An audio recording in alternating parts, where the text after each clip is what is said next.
All right, YouTube, let's talk windshield washer pumps and motors real quick. So this is on a 70 Chevelle. Now I'm pretty sure GM uses for a wide variety of vehicles in the 70s and maybe the 80s. So the question here is, I got the instructions. Now this kit that I got online, I don't really care about mentioning the store because they don't sponsor me, they don't promote me, so frick them. I'm not gonna send them more business. But anyways, I got this online and it has the instructions on how to install the windshield washer pump. So this is a pump here. This is a motor. This is what turns your windshield wipers back and forth. This is what actually sprays fluid onto your windshield. The kit was pretty expensive. It came with like a bunch of other stuff. It came with the wiper motors and a few other things. It didn't come with the freaking mounting screws, which sucks. It didn't come with the water pump or the pump for the freaking windshield washer fluid, which also sucks because this kit was like close to $400. I mean, freaking bump it up another 30-40 bucks and add everything you need. You know, it kind of sucks. There wasn't even an option. There was only one option to buy this kit, and it didn't come with a pump, which freaking sucks. But anyways, the reason we're doing this video is because I ordered this piece here, which according to Rock Auto and according to Amazon fits this windshield washer motor here. However, there's a slight difference. So that's what we're going to talk about today. Now, if you look on the instructions, it tells you how to line up. This right here will be your windshield washer pump, and then it tells you how to line it up. So you want to line up the little gear to that. Now, I'm not sure if this times the pump or if this actually pumps it, because you also have wires here, which I'm assuming these will run your pump. So I don't know what the heck that's for. But anyways, there is a way to time it. I guess this is like a little cam gear or something. There is a way to time it. Now, the issue is this one that I got, that according to Amazon and freaking Rock Auto fits a 70 Chevelle, the part in the back is sealed, so there's nowhere to time it. It does look like it bolts up though. It looks like it will fit. Now, I pulled off the original one that came with my vehicle. And this is what I'm talking about here. So this is, again, the motor and the pump. Now, if you pull the pump off, you can see that there is a timing gear. So this is what it's talking about right here. That needs to get lined up with that right there, right? On the new one. So on the new one, you can see there is that piece there. It needs to be timed correctly. Now, this is an old motor. You can see how, I don't know what the heck this would do. I mean, it spins. Anyways, if you know what this does, comment down below, please. Maybe you can learn me. But it does engage with it. Now, the reason I'm doing this video is because, like I said, my piece didn't come with it. But I have this motor that came with a complete assembly. This one came for my 73 Chevy C10. I took this one apart, and look at that. It has the same little thing there to time it, I guess. But when you look on the bottom, there's nowhere that it hooks onto. So this one will just be spinning there, not doing anything. And this one over here, I'm assuming these two wires run the pump. And this will, you have a 12 volt positive, a 12 negative, and that'll pump out the washer fluid. So this is actually a little bit different because those wires are there where you think they would be up here. Anyways, what I'm gonna do is I'm gonna install the one that I ordered from Amazon. This is an AC ductile unit. I'm gonna install that. I'm gonna put it on that. I'm gonna ignore that piece there. I'm gonna ignore those instructions, and we're gonna go ahead and run it and see if it works. Now I looked. There's not really a difference. They both have two wires, and the original one had also two wires there. So I don't think there's gonna be a difference. That one had 3 wires for the motors, 3 wires for the motors there, and then of course 3 wires for the motors there. So I am going to put that together. The only thing I tell you to do, don't unhook that or unbolt it. You want to unbolt that one, and that one. You're going to bolt this on there. This is a grounding strap, so you want to make sure it's making contact with that metal piece right there.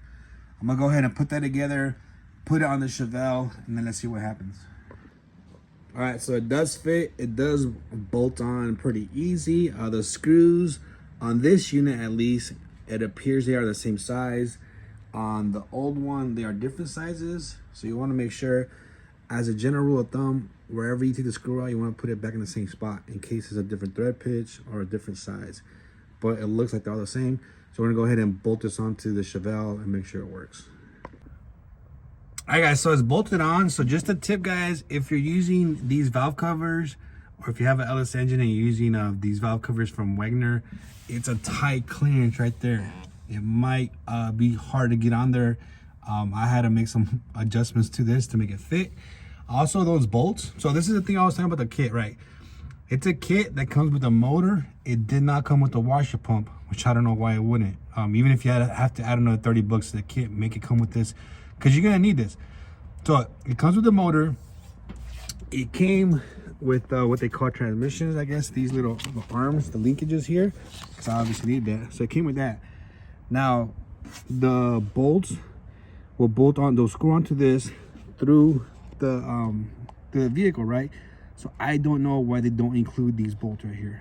Obviously I didn't have them on my car, so I had to order new ones. These here, the small bolts, are gonna be 10 by 24, and then this one is gonna be 1/4 by 20. Now they do have it on their website, so I don't know if you're ordering the kit. It should be an option. It should be like, hey, do you want the hardware kit, yes or no? Maybe some people have them, maybe some people don't. But when I got them in, I had to figure out what thread pitch they were, because I didn't have the original ones, and then I had to order them. So they're about, I think, 1 inch long. And then these here, even these bolts I had to order, these are 1.5 inches long, and those are also 10 by 24. So just a heads up, guys, if you guys need the hardware, that's the sizes you're gonna need. Now on your wiring harness, and the reason I'm covering this is because I got this vehicle as a shell. I'm putting everything on it. I didn't have stuff to take off and then label and put back on. So you can see there's 5 wires total. There's a set of 3, and then there's a set of 2. Now this one and this one look almost the same, but you can see how it only fits one way. See how that one would clear, and then this one here would be too close together. It won't go across both sides. So obviously these two go to that, and this one goes to here. So let's go ahead and plug them in and see if it works. One quick tip, guys, this is your grounding strap right there. So make sure that bolt right there has a good ground. As you can see, I have carbon fiber on my firewall, so it's not going to be a good ground here, but I did sound down the back where it actually screws in and bolts. So this is giving it the ground here to the firewall, so make sure that's grounded. If it's not grounded correctly, you will have some issues with the wiper motor.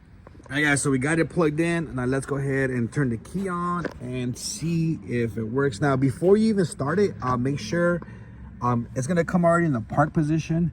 So you wanna make sure you put your wipers on in the park position, and then connect this. This should be a 1/2 inch wrench to put that on there. It should come with it. Almost every motor I've ever bought always comes with the nut. Also, if you have these linkage or these wipers that have this weird linkage, like the 3-piece, that here, let me turn on real quick for you. I'll show you what I'm talking about. So the key's on. I'm gonna go ahead and hit the switch and then turn the key off. All right, so this is the linkage I was talking about here.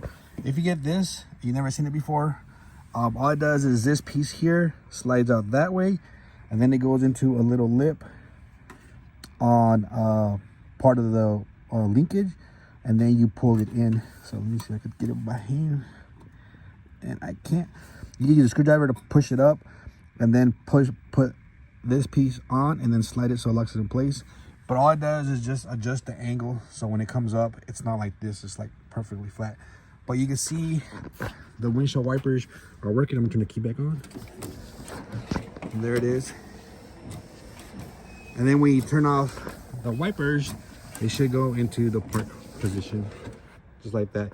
Now this is old school. I do live in San Diego. I know there's an option to get a better motor that has like faster wipers, intermittent, but I think that motor was like $500. I don't need that because it hardly rains in San Diego. As you can see, it's freaking nice and sunny today. So I figure I just get this in case for some reason it does rain. I can just throw them on. I'm not gonna add the windshield washer bottle because again, I don't really plan to use this that much. I do plan to daily drive with this car, but like I said, it doesn't rain a lot. And even on my other cars, I really don't use the windshield washer fluid that much. But we'll see, maybe I need to add it because I do need it after a while. But I want to keep the engine bay clean, so that's the reason I didn't add it. So if you guys have any questions, comment down below. As always, if you're not following me on Instagram, make sure you follow me. I am more active there. See you guys in the next video.